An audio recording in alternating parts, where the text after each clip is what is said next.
contente de te voir. Non, c'est pas toi que je veux parler, mon amour. J'aurais jamais dû mettre cette femme enceinte. Pour pas faire de moment. Tu jures?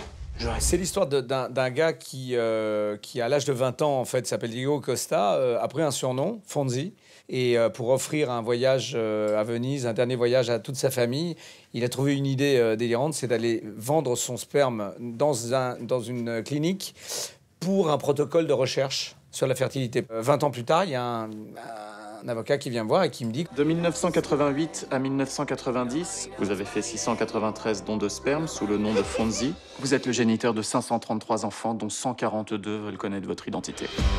Et donc voilà, je rentre d'emmerde en emmerde, et à un moment, tous ces enfants me laissent une espèce d'enveloppe comme ça, et je les tire au hasard, comme ça, et puis je vais les voir. Et je vais de surprise en surprise. C'est quoi? Le profil de chacun de tes enfants. Papa, comment une personne normale se sortirait de cette situation? Une personne normale ne serait pas dans cette situation. Moi, j'étais dirigé de A à Z par mon épouse, parce que c'est la réalisatrice du film. Fatigue et lassitude, fatigue et impuissance, allons-y. Stop, il y a trop de force. C'est prêt, vous m'entendez? Sinon les Chinois vont me tuer!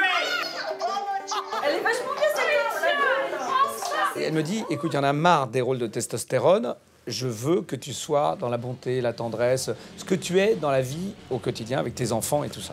Donc, pour me calmer, elle m'a dit, ok, alors t'as droit à ton simulateur de chute libre et à ton BMX. Juste de quoi étancher sa soif de sport extrême, l'autre dada de José Garcia. Quand il ne fait pas marrer tout le monde, José s'envoie en l'air et prend son pied. Kitesurf, stand-up paddle, surf, long skate, VTT, la liste est longue comme le bras. Alors quand il peut allier travail et loisir, c'est du tout cuit. Le simulateur de chute libre, un vrai petit moment de détente, un gars dans son élément. On a passé des très très bons moments. Donc premier rôle pour Clément, et puis super champion parce que c'est lui qui m'a entraîné à faire tout ce qui est interdit, hein, on peut dire. On a essayé de lui montrer tous les défauts qui reviennent le plus souvent et j'en ai plutôt bien sorti. Hein. Ça pour apprendre des conneries, ça, dites-vous bien que je suis un vrai petit chef.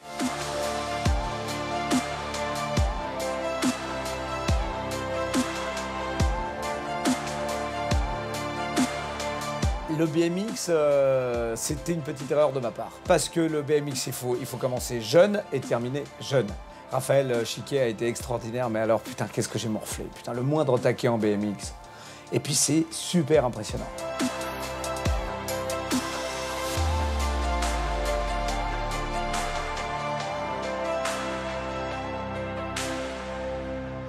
C'est des sports qui me vont parfaitement bien par rapport à l'énergie. Le seul truc maintenant qui devient le cauchemar, c'est que plus ça avance, plus je découvre des trucs. Et plus ça avance, plus mon corps me dit merde, quoi. Parce qu'à 47 balais, tu te dis que le chrono il est parti. Et moi, ma femme, elle devient folle aussi. Elle me dit, mais il va falloir quand même que tu te calmes. Je dis, j'ai pas le temps, je te dis, j'ai pas le temps. Là, dans 5 ans, là, le truc il va lâcher là, je fais quoi, de l'harmonica? Et moi, j'ai besoin de plus en plus d'aller me défouler comme un dingue, tu vois.